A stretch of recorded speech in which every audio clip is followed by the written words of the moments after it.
I'll briefly touch on, Sandy, that when I was researching for this show, you've done quite a bit of TV, like you said, with commentating, but also you've held some world records. Now, I know you were on a TV show called You Bet, and I saw you went round and you had a circle of swords and you were kicking apples off these swords, and you did it, I remember. And that was quite something back then. And the swords were a lot higher compared to your height. I think the last one was twice as high as all the rest, something like that. But also with world records, did you, and I got this right, press up world records. Is that right? Because I remember seeing an attempt, and normally you watch a world record and they have the Guinness World Record TV programme, Record Breakers, that used to be on. And that programme, they'd have a 60-second clip and they'd show somebody's world record. And with yours, it was like time-lapsed over 2 days where you did your press-ups or something, because it went on for that long. It was hours and hours, wasn't it? Well, it was actually an hour. There was a programme, I went on a Channel 5 documentary. I was very honoured to be on that. I see, I've seen it. Yeah, I remember. Called, funnily, Small Angry Men was the title. Right. And what it was, the TV company contacted me, saying, we're looking for people that are physically, let's say, vertically challenged. Right. Okay, I'm not very tall. I'm like just about 5'6", and they were looking for people, around 5.5 foot and below, which is I just sort of fit into the category.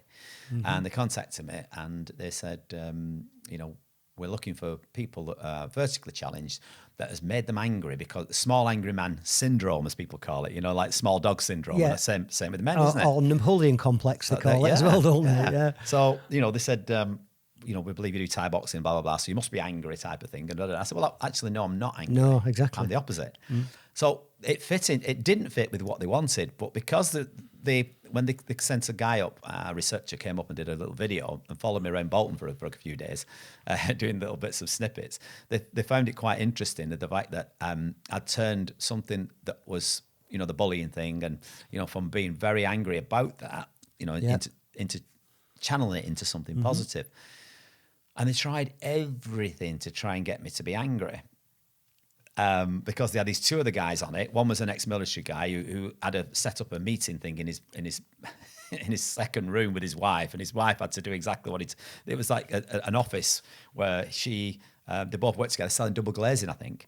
And he set it up very military, and it was like they had the air board up, and he's going, right, you need to do this, and he was door to door selling double glazing with his wife, and he had meetings with his wife every day, and it was quite funny how he did it, and he got angry at well, we must do this, and he was like dead angry and stamping his feet, and then the other guy was I don't know if you can say that. Can you say a dwarf or a midget? I'm not sure, but he was the smallest guy, and he did angry poems.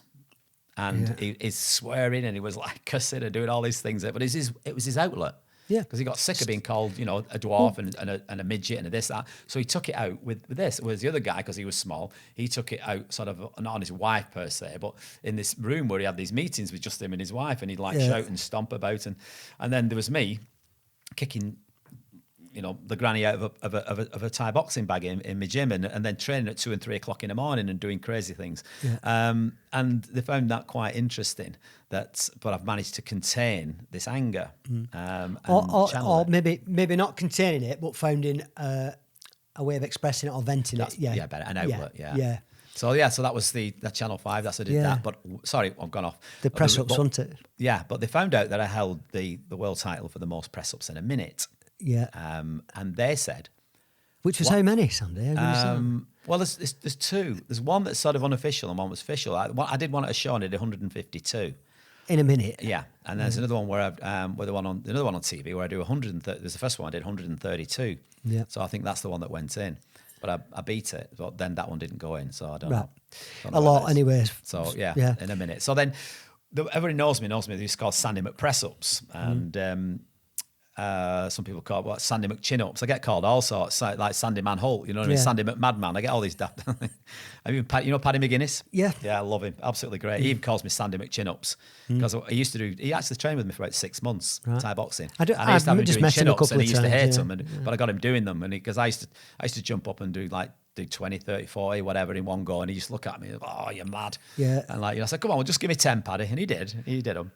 Anyway, so this guy said, do you think you could, and while it's on TV, break another record. I never thought about it really. I said, but I do love press-ups. And I told them about this. And they said, right, I do all sorts of crazy ones. One finger, the Bruce Lee press-up, I can do those. I do clap press-ups and daft things.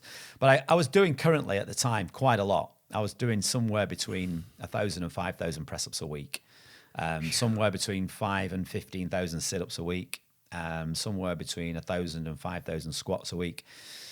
Just take myself for a run for a laugh. Just go like running 3 times a week. Nothing like you've done, but and just doing like silly amounts of exercise and 2 hours in here and 2 hours there, and it was second nature for me because I've done it all my life. It's not like I'm not doing press ups for an hour is a completely different prospect than doing it for a minute, isn't it? Because you've got to, you don't want to burn out after 30 minutes. So you've got to actually pace yourself a little bit, I imagine. So I'd never done it before. But again, no excuses. They gave me, you'll know this, to train for a fight, what's the time scale? I don't know. Well, you're training all the time, but if you've got a fight coming up, then 3 or 4 weeks beforehand, maybe 6 weeks beforehand, you hit it hard, don't you? Yeah. 6 weeks is the thing. I mean, some MMA guys are working on 8 and 10 weeks, aren't they? Thai boxing was 6 weeks. And they gave me just under 4 to train for this. But I accepted the challenge. I said, no, I'll have a go. Why not? So I was in my gym every night, some nights, 1 o'clock, 2 o'clock in the morning, just pumping press-ups out, but doing them on my own. Against schoolboy error, maybe in essence I should have got someone to sort of help me and monitor it a little bit. But I did it. I pushed myself through it for just under, well, it was less actually, it was about 3.5 weeks. And I went for it live on TV, and the Guinness Book Records were there. Yeah. I failed. I remember. I watched it. I came second in the world, which isn't a bad thing, I suppose. No. I did 2,952, I think it was, something like that. Just short of 3,000. Yeah. The world record was held by a guy in prison who did 4,400. So he was about 4,500 above me. And obviously 60 seconds in a minute, 60 minutes in an hour, 3,600 is 1 per second, isn't it? So you were that's what I was pumping out. Yeah. So I'm pretty happy with that, because I've never done it before. And I think perhaps if I'd trained, again, hindsight's a great thing. If it had been 6 weeks, I think I probably would have done it. Yeah. But I had a go at it. I was quite happy with the result, and I did all right. So it's one of those things, and it's again, how do you take things after that? Was it a failure or was it a success? I think it was a massive success, but it's how you see it, isn't it? So I was happy to take that challenge, and it was good fun while we did it, and it was filmed and it was live, and Guinness Book of Records were there, and but it showed the real true emotion afterwards. You see it on my face and the interview actually is interesting because I've only watched it a couple of times ever since, and I'm not one of these who sit back and watch myself. I've got to put up with myself when I wake up every day. But at the end of it, I said live on camera, I just said, I'm sorry, everybody. I'm sorry to all my family and friends who came to support me. I'm sorry if I've let you down. I feel bad. I felt more bad for them than me. This is mindset as well. There's a picture on social media that I'd seen a few times. A beautiful picture, and there's 3 kids on a podium, and the kid in first place didn't achieve the time they wanted, and they've got their head down like this. And then second, and the kid in third place, he's got his fist in there going, yes! And they've got a trophy. And they're clearly ecstatic because they got on the podium. So it's, sometimes you've got to just pause, look back and remind yourself what you have achieved and feel good about that. Brilliant, because you don't always get... They say it's better to set your goals high and get 3/4 of the way than set your goals so low that you're going to achieve it. Plan to fail or plan to succeed. Exactly. So, Sandy, we're now going to move on to perhaps a slightly more serious note. We'll talk about, recently, we're both aware of somebody you knew well from Bolton, a girl you trained with, and also myself, I'm aware there's a guy who was one of the champions, and he's twice now completed what they call the Ultra Great Britain, which is the race across Scotland, which is 215 miles. I run 100 miles, and you do that. You don't sleep. You do it non-stop. It's just 100 miles flat out. Wow. And it's a bit of an adventure. That's the distance I've got to. This guy was ex-RAF, I believe, and he'd done the 215-mile race. Now, you do that, you've got 100 hours to complete it, and usually they factor in 2 or 3 rests of maybe 2 hours sleep, and the rest of the time they're running. It's phenomenal achievement. And I did a show here with 2 other champions like yourself. They're ultra running champions, and that's Gareth Kilshaw and Nicola Bruce, good friends of mine.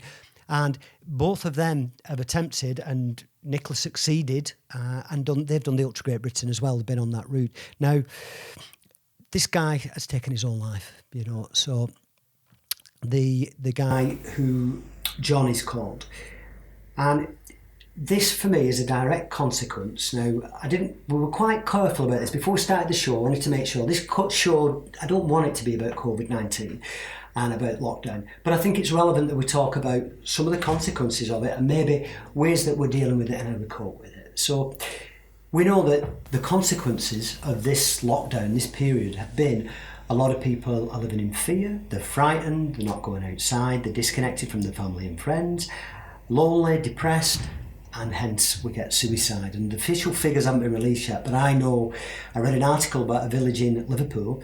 4 people in one day took their own life, completely disconnected in a little village. You know, not connected events. They're just that. I think post-lockdown, we're going to find out that the suicide rates have been phenomenal in this period.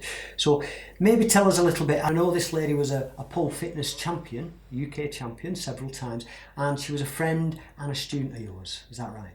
That's right. Jessie-Ann Norris, the age of 27. She took her life just less than 2 weeks ago. Yeah. And for me, I've known the girl since she was a teenager. I went to her house to see her mum. She was training Thai boxing with me at the time. I actually read about her in the Bolton News. Bolton News have been very kind to me over the years, and they've done lots of coverage of me fighting, my titles, the gym doing stuff, and champions coming out of my gym, blah, blah, blah.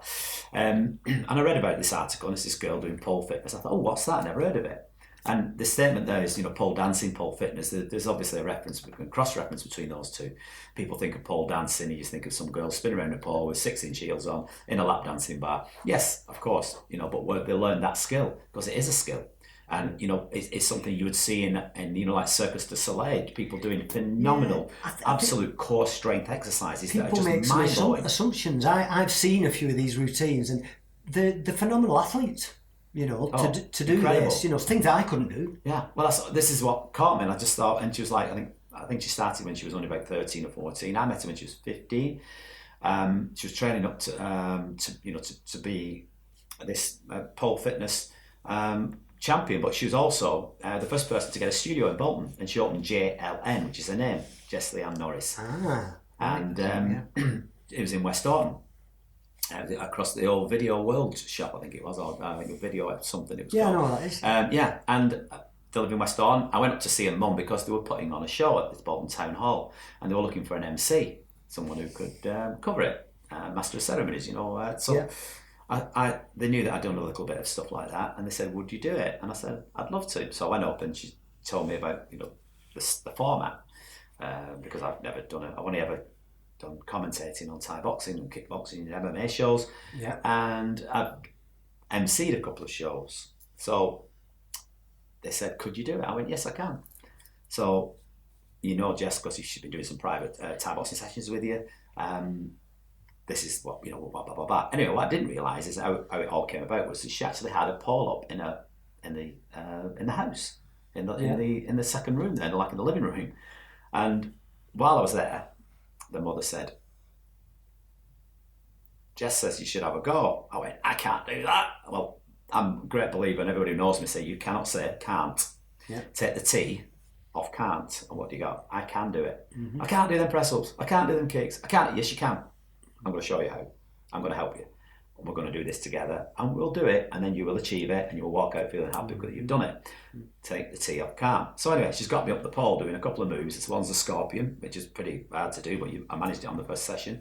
The second one was the flag, which again is another hard one, but I managed it because she kept saying, "Oh, you're super fit. You do press ups on one hand and one finger." Blah blah blah. I said, "There's no way you couldn't get up that pole and do it. You're doing it." And she had this, and at 15, she had this way as, like I said, leaders and followers, and people who've got ways of motivating you to do things that you would never have thought you could do. So taking the T off can't, and I did it, and it was a great experience. And I thought, wow! But it's the way she taught me. She's at 15. She's teaching a person 3 times older than her how to do something. And I've always said you can learn off a 2-year-old if you're open to it. Mm-hmm. Anyway, it's jumping forward now. 12 years later. She's 2 times UK pole fitness champion. She's done Thai boxing with the whole duration, on PTs, classes, etc. But about 2 years ago, she had a massive setback. She had a couple of studios, one shut, and the other one shut, had a fire. Lost a lot of students. I know that pole fitness tech were more popular. A couple of studios opened in competition with her. A few little, dinks, what I call it, where you start to get dropped down. And she started suffering with a little bit of mind health. Yes. Or mental health, as it's known. And, I think she actually, I do know, she actually did try to take her own life. Took some tablets, but luckily she was, came back from it. Yeah. Sometimes it's never the people you expect, is it? No. People you think have got it all together behind the scenes. She had everything, as they say. There was a girl called Sophie Gravin who took life 2 years ago, and she was supposed to be promoting the book with me. And about 3 days before she was doing these posts and the launch and everything, she took her life, And and yet on the surface, nobody knew she was struggling. She had it all together. Yeah. And this girl, obviously, she was confident, physically fit, successful. Fabulous. She looked great. She always had a smiley face. She was bubbly as hell. Yeah. Absolutely. Bubbly than a shaken bottle of champagne. Mm-hmm. And, everyone who knew her, she had an impact on she taught hundreds and she influenced thousands. And no one, who met her, who knew it, would ever have thought, she would have been last on the list of suicide. So that was about 2 years ago, and she'd been struggling with it. But then she started to get her act together and different things, and in the last about 18 months ago, because we always had lots of chats and different things, and I've emceed a couple of her shows, and she said to me, she wanted to do a few things together, and we came up with an idea of taking a class in my gym. So she was teaching core strength, flexibility, and fitness, and she did them every Monday night, and I had some of my Thai boxing students do it, and some of her students do it, and it worked. It was just a nice little blend, because I have 2 classes on a Monday night. One of them went quiet, and I said, there's a slot there, you can have it. And she started getting happy again, everything was going well. She tried a few different things job-wise. She was teaching another couple of people's studios, and not because she didn't want her own, because there was a lot of stress. I think there was a lot of stress at a young age that possibly brought that on as well. Running a studio at 15, a business at 15, being a UK champion at 18, then again at 22. And I think there's a lot of pressure was put on her and herself.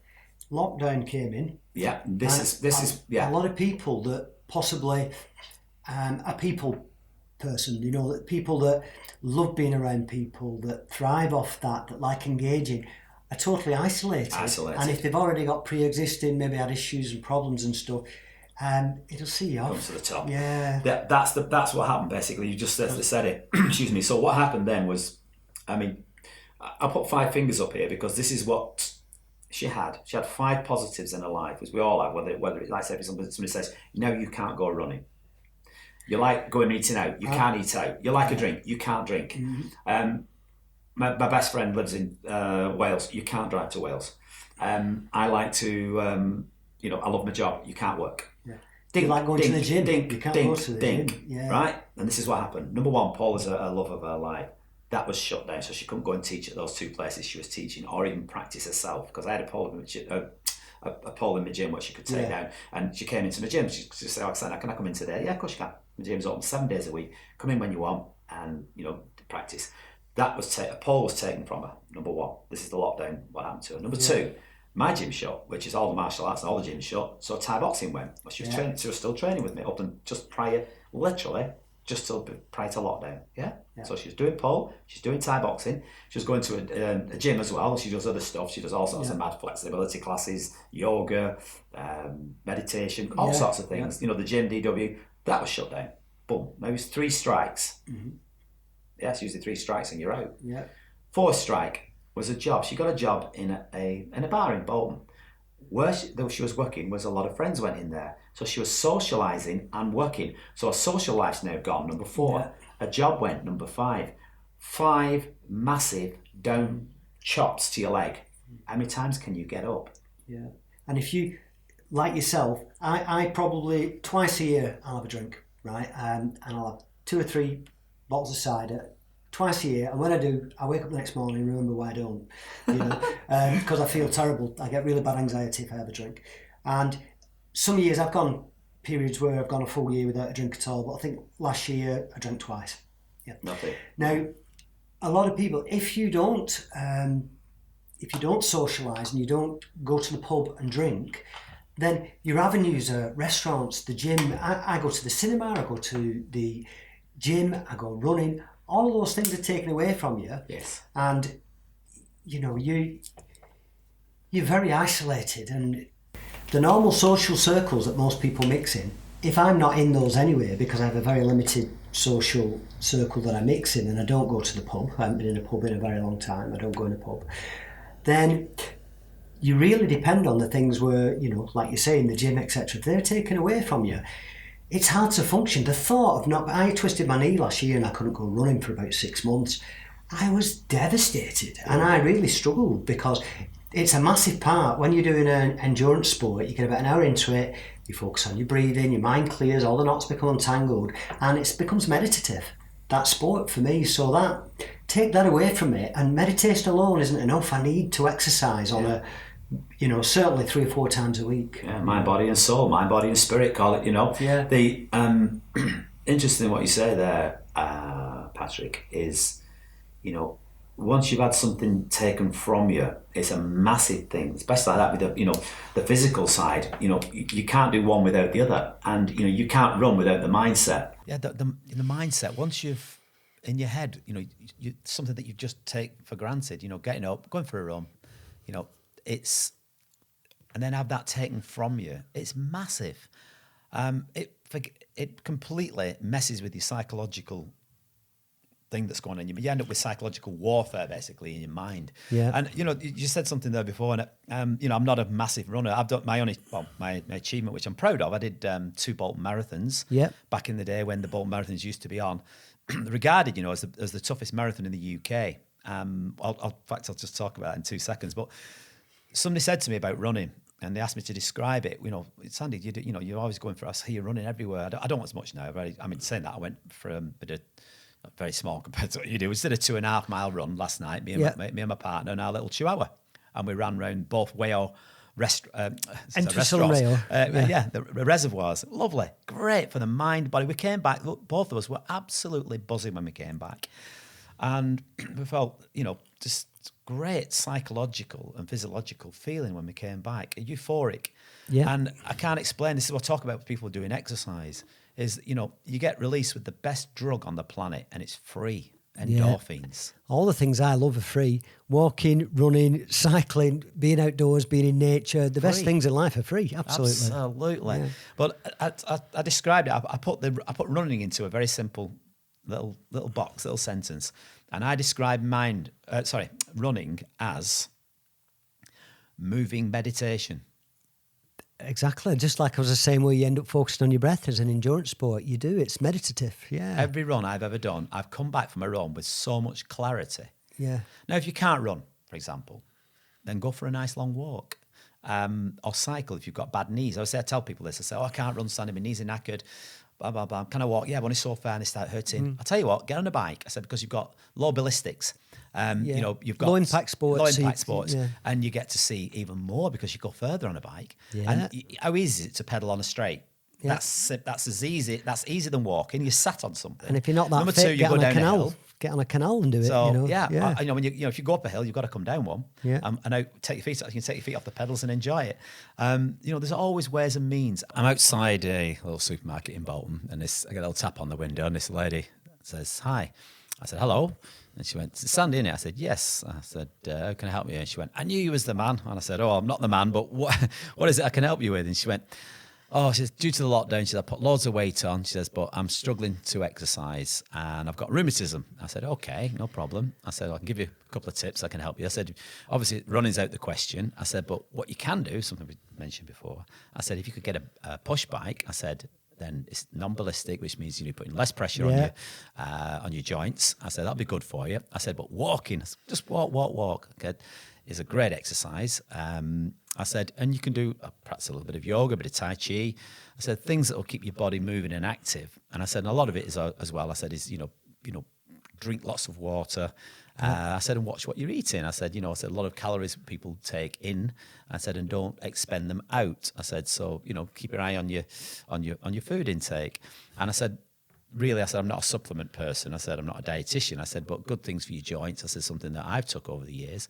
What I like is apple cider vinegar. I said, I'm a great believer in that. I said, and also what might help you is glucosamine. I said, which is good for your joints. And turmeric. I said, that's another one. I said, but, I said, I can bombard you with loads of stuff. I said, but just for now, I said, start by walking, do some light exercise, a little bit of stretching. I said, stretching is good for your joints, especially with rheumatism.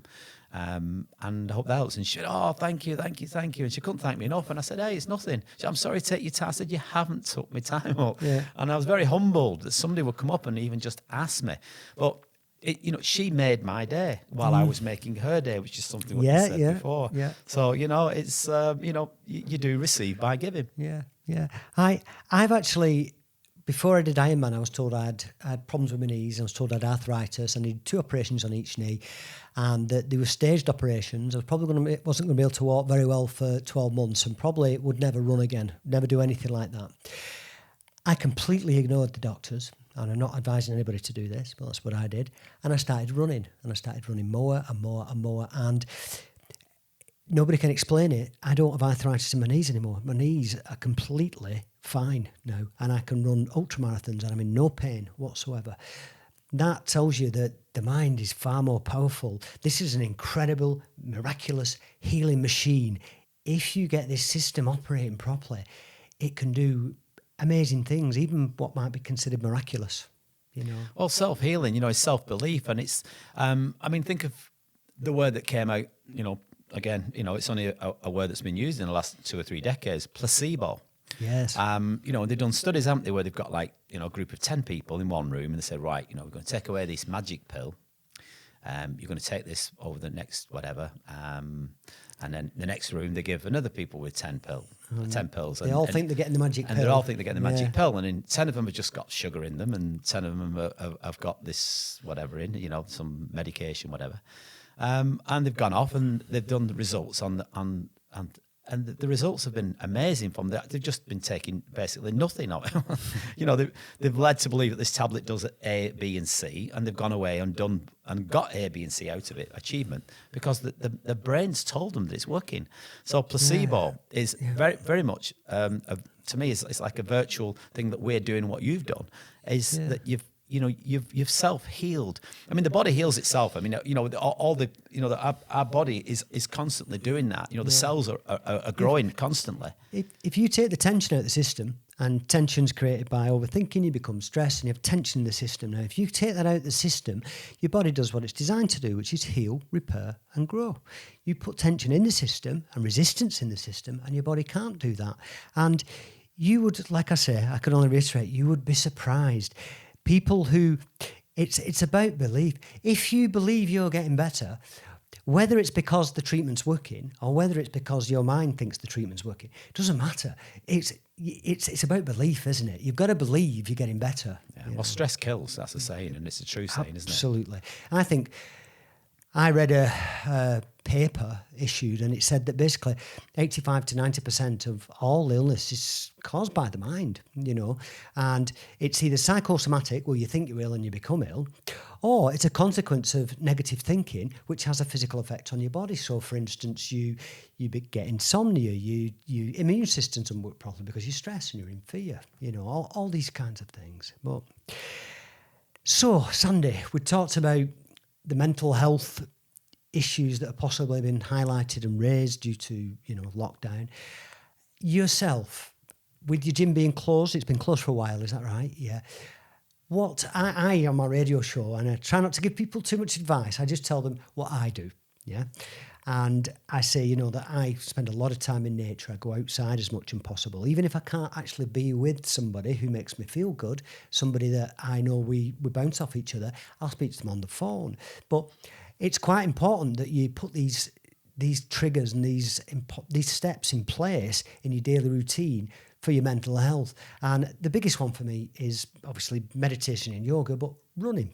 I need to run on a regular basis. I don't know why, but it fixes me every time. I ran 18 miles on Monday, and then I ran 15 miles on Wednesday, and I bugger off up the hills. I go up in, Rivy, I park my car at Rivy, and I just do one into the hills, and I never quite know if I'm going to run until I finished.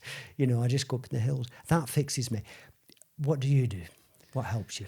Well, like you said about just touching on the gym for a second. Excuse me. My gym's, I believe it's either one or it's either the first or the second longest running Thai boxing gym in the UK. Wow. When I opened it, I opened it with a guy called Rob Sharpley back in 1984, and it was pretty much a blueprint for a lot of people. You were 10 then, weren't you? So Sunday? I was 10. Yeah. I like you. And we'll touch on this in a bit later on. Okay, the world's most asked question. How old Sandy Holt? Nobody knows. I don't know.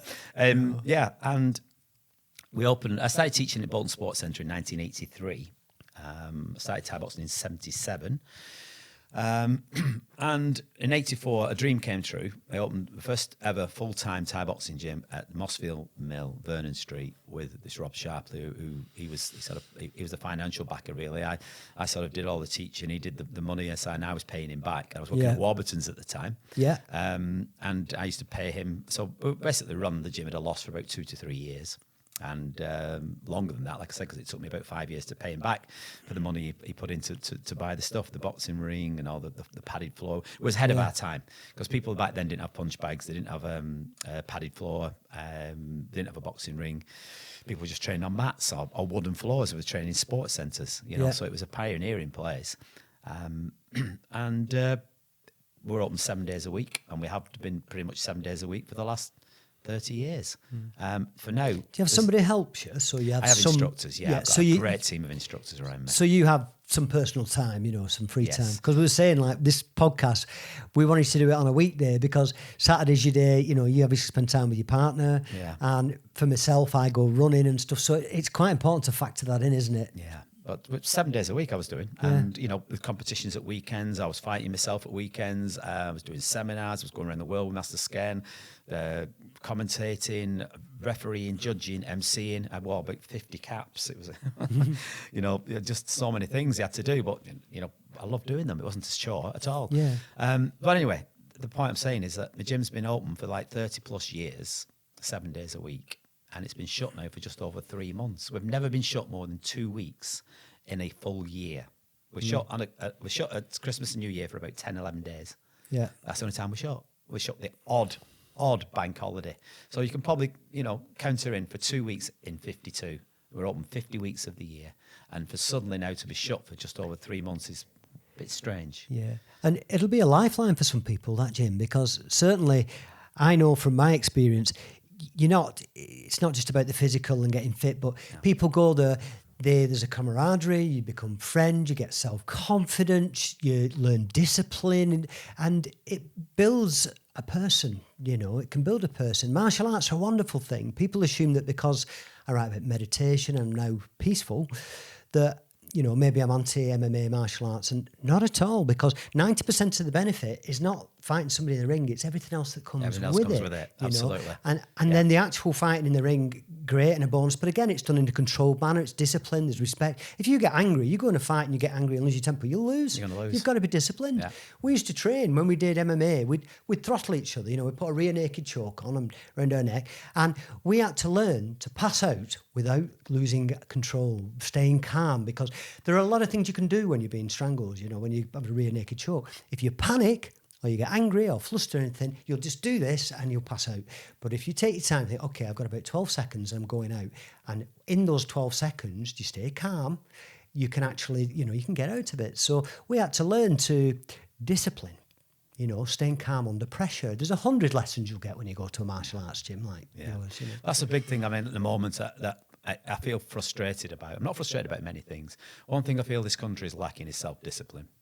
One thing I feel this country is lacking is self-respect. And respect is a big thing in my book. Self-discipline is very big in my book. Respect and discipline.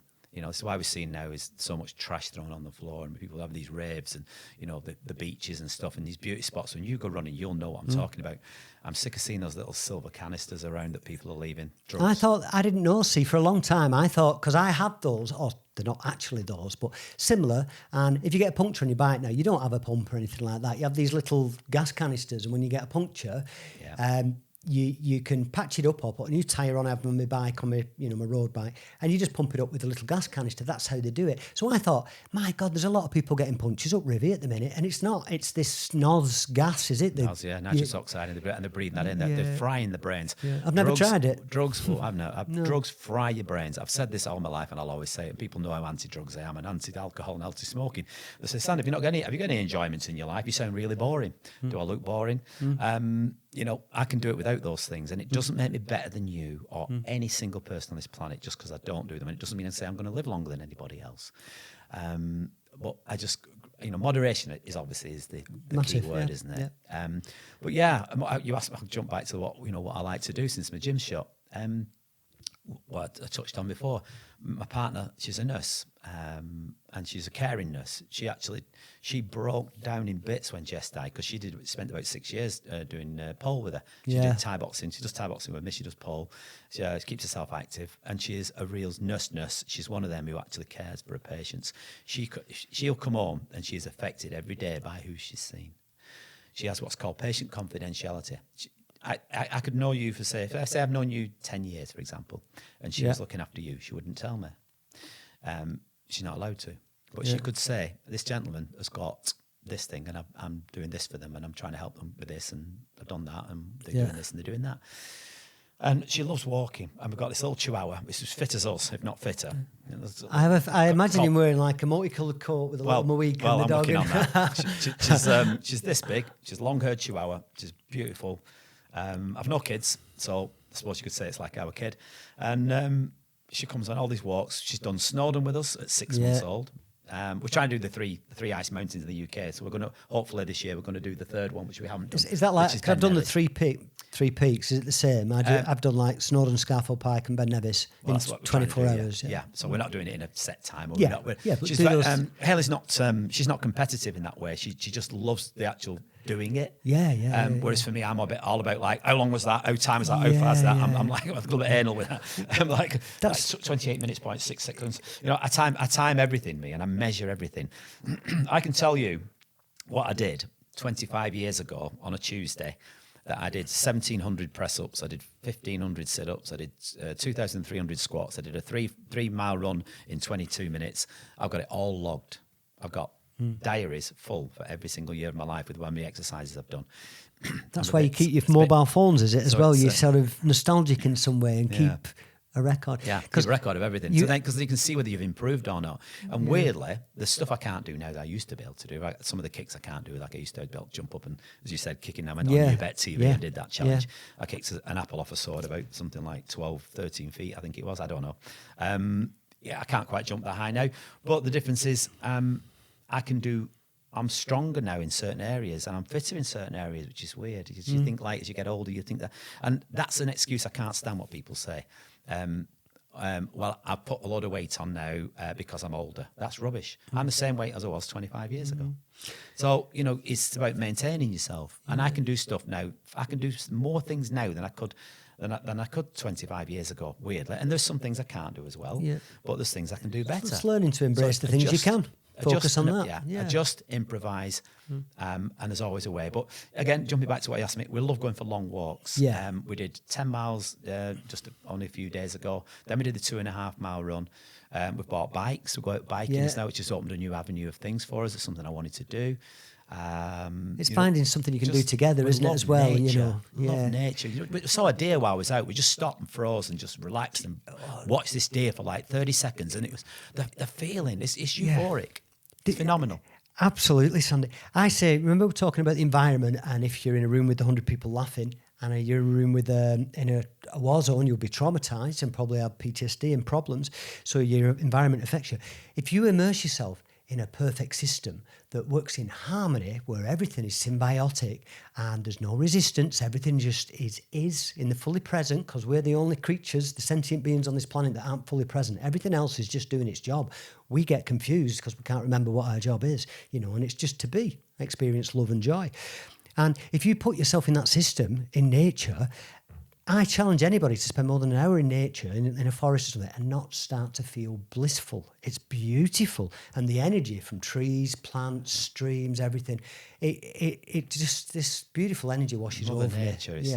it's just... It's amazing. I'm staggered. Absolutely staggered by it. There's never a day that I go by when I'm out on a walk that I don't see something that I just stop. Whether it's looking at some leaves on a tree, whether it's looking at some acorns on the floor, or watching a bird just jump out from the bushes and just Bingo. and that's not a female, you know, I'm a feathery type. Yeah. A bird just landing on at something that close, and you're going, wow, a robin, look at that. You know, I'm very much inspired by the smallest of things, but which are the biggest things, and which is Mother Earth. It's a phenomenal, it's classed as the blue planet. When you look at all the other planets, you look at ours, and it's stunning. It's absolutely, and it's a shame that the humans are ruining it and spoiling it, which is what I touched on before.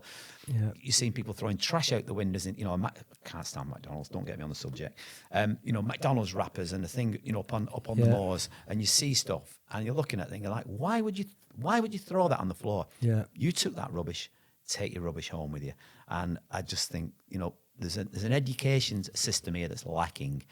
I thought the young kids of today would have been better than us at understanding about trash and about rubbish and litter, but they're not. They're just teenagers chucking stuff out the car windows, trashing everything. And I just think you've got zero respect for your environment. And yet the people, these environmentalists, the younger people that supposedly doing all this stuff, they're the ones causing almost more damage than the older generation. The two shows previous to yours, Sandy, I had a guy on, and he's part of Extinction Rebellion, and he educated me basically about certain issues with the environment and stuff like this. And I try to have a very small footprint. I know, being a Buddhist, I can't kill anything. I wouldn't even dream of killing a fly. I literally won't kill a fly. I won't kill anything at all. All life is precious. And I walked around Anglesart the other night, and it was about a 7-mile walk.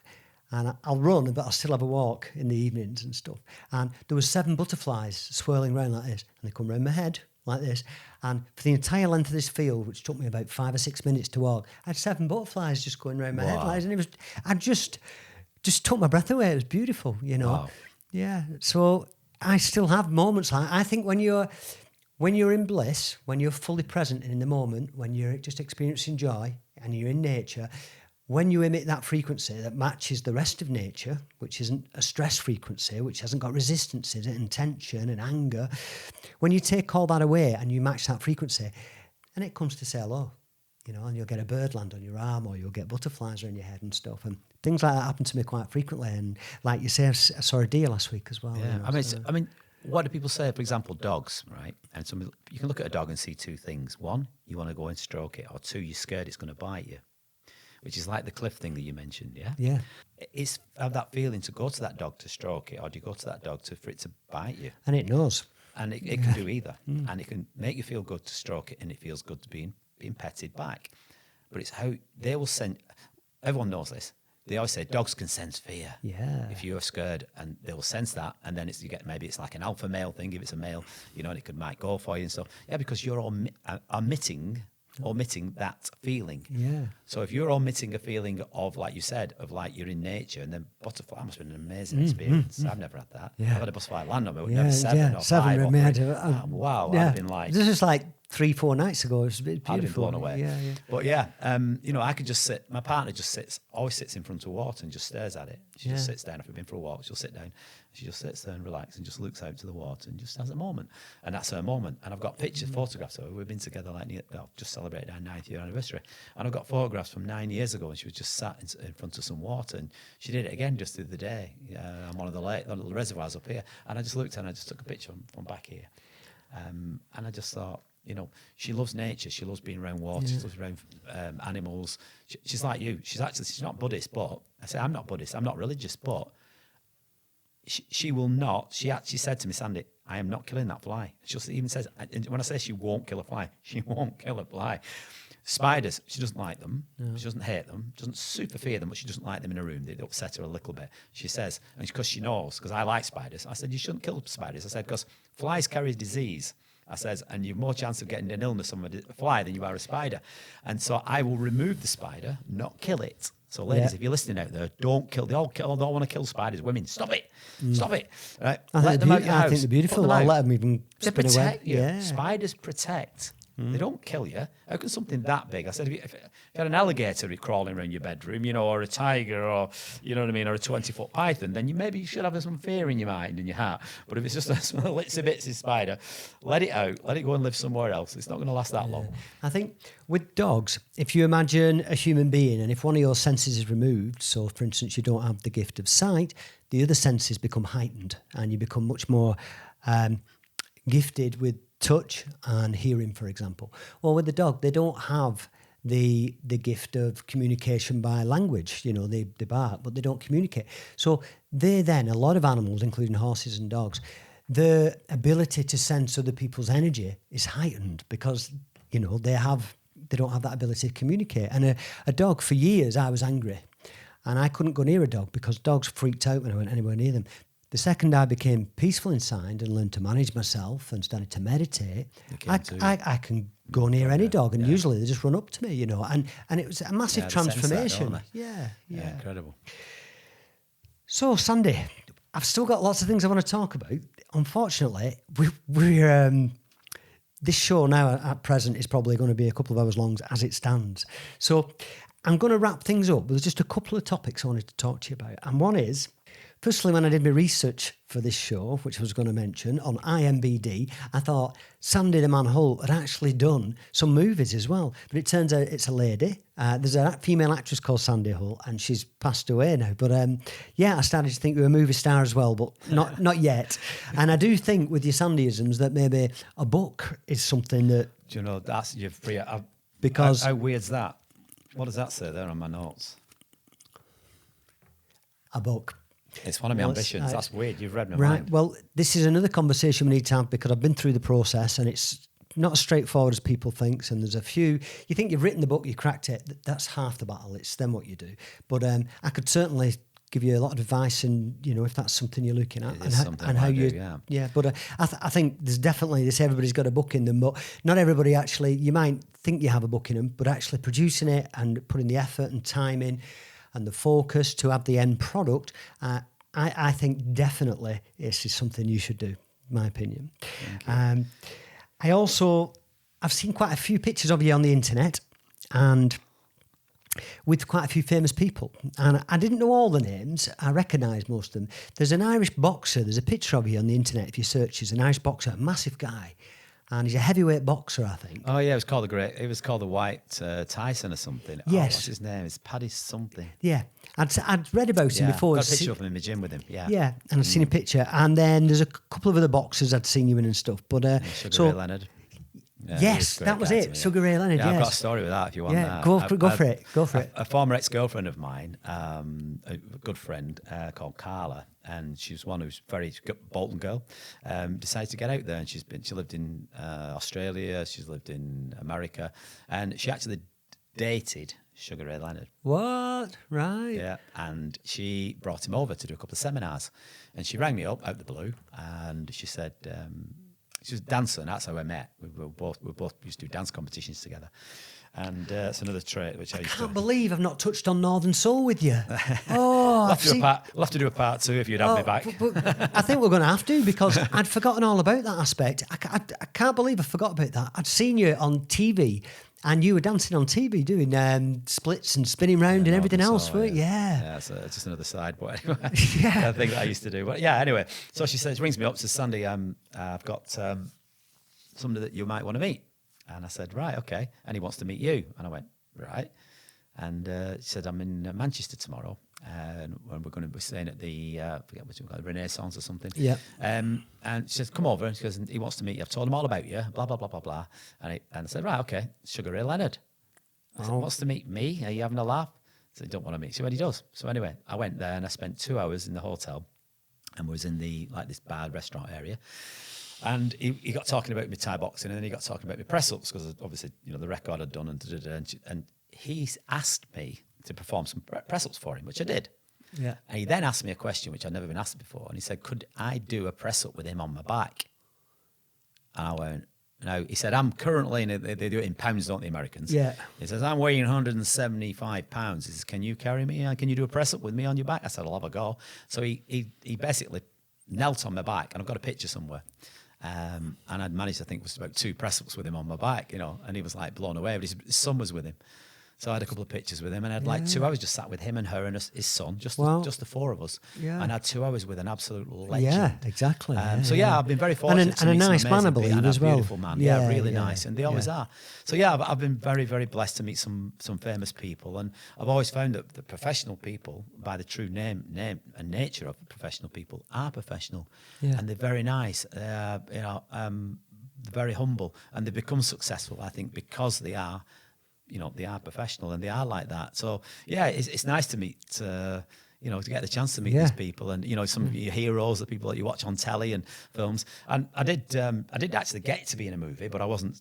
The bits I wasn't in. I was in a Jackie Chan movie. I met him too. Ah, right. So that was filmed in Thailand. I spent 3 weeks there on that film set. He's an incredible guy, isn't he? I'd watched a documentary about him, and he used to do all his own stunts. And I've seen him get absolutely pummeled. He took the top of his head off. He's broke all his limbs. He's jumped over cars. That's it. Well, I've seen the outtakes and all his films. It's shown where he breaks his ankle and things, and in the film, And he's got a plate in his head, hasn't he? There. Yeah. He's broke probably most bones in his body at some point. But So that's something I'd love to do. A book is on my ambition. I've actually wrote it there. The mind health thing is something obviously I'd like to leave you with. I want people to do #mind health. Just try and steer away from the mental health word. I just think it's a softer tone. It's a nicer thing that people can think about, because I want my mind health to be well. Yeah. And if you say I want my mental health, it's mental. You think, it's the word. People say, "Oh, he's mental." It's got a stigma. That's what I'm saying. It's a stigma. Yeah. It's been misused, the word, hasn't it? Yeah. It's a shame, because we do need to improve on it, and everyone talks about it. So while we're talking about it, let's rehash it. Excuse the pun. Rehash #. Suicide awareness. Those things need to be mentioned. I'm a great believer of that. I've just been. Thanks very much for inviting me into here and being able to talk about many subjects. But I'd love to do a part 2 with you. So, Sandy the Man Holt. Sandy, it's been an absolute pleasure. I'm delighted you came in the studio. It's been a lot of fun, fascinating, and only during the course of this conversation, there's 2 things I've realised. One is we've only covered half the topics I wanted to talk about. Secondly, I've realised that there's a lot of topics that I didn't have on here. Northern Soul, we've got to talk about that, but I'd love it if you came back and we did another show. I'd love it. So I'd be honoured to. I'd absolutely love to, because we've got a lot of connections. I'd like to talk to you about running as well. A little bit more about that, because I'm fascinated at the distance that you do and stuff, and it's mind blowing. And the fact is, if you enjoy doing it and I enjoy doing it, then we do it for us. The fact that if anybody else derives pleasure from watching this and enjoys it, that's great. But I love doing this. It's great. Yeah. So. The other one I've missed talking about, and we've not touched too much. I know you're saying about being Buddhist, and another thing that people think that Buddhism, it's not actually a religion, it's a way of life. Exactly. I almost corrected you before when you said, but I'm not religious. And I was going to say, well, it's actually not a religion. But I figured that's a whole other conversation. Yeah. And I'd love to touch on that subject, because I just think it's very fascinating. And I've got Buddhist, because obviously Muay Thai is from Thailand, and Thailand is a Buddhist country. Yeah. And I'm going to be fascinated to read this book. I'm excited about this. But that's something definitely I'd love to talk to you more about about the the spiritual side as well. We didn't really talk about meditation. There's so many things as we went through this conversation. I could have gone off on 100 tangents. Me too. Well, I did, and I'm sorry. Absolutely I've not bored anybody. No. But and the other one is where people struggling to sleep. I use meditation to help me sleep, and it works every night. Oh. Everything you're saying is in that book. I've struggled with sleep for years, and I used to be on sleeping tablets, and then I started to meditate. I came off them. I was on a very high dosage, and I was on them for years, these tablets, and they were terrible, terrible medication, But again, another topic for next time. So, Sandy, thank you very much. Thank you. Thank you, sir. So this has been the Midnight McBride show number 14, Sandy the Man Holt, and as usual, if you subscribe to this channel, you'll get every episode. There's going to be at least one a week. You can also find me on Twitter, Facebook, LinkedIn, and Instagram. The book's available in about 12 places on Amazon and Booktopia and Goodreads, etc. And you can also get the audiobook, which is available on Audible and iTunes. I'm going to leave you with a quote now from the book, which is from Pills to Peace by me, Midnight McBride. And I'm going to leave you with a quote this week from the book From Pills to Peace by Midnight McBride. And once understood, freedom is an unstoppable force because it is born of the mind. Freedom is not about your situation, whether you're in a building, have you got walls around you, it's about your mindset. And even with lockdown and things being quite difficult for a period, if you get your head in the right space and focus on the positives, we can see now that things are getting better and there's light at the end of the tunnel. This has been Midnight McBride, and I'll see you next time. Shalom.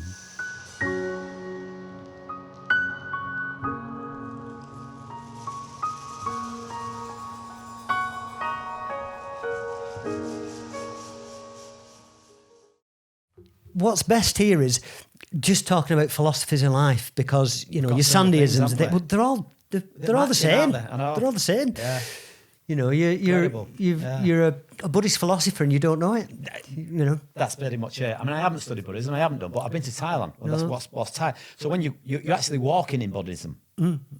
Exactly. Everything's Buddhism. Yeah.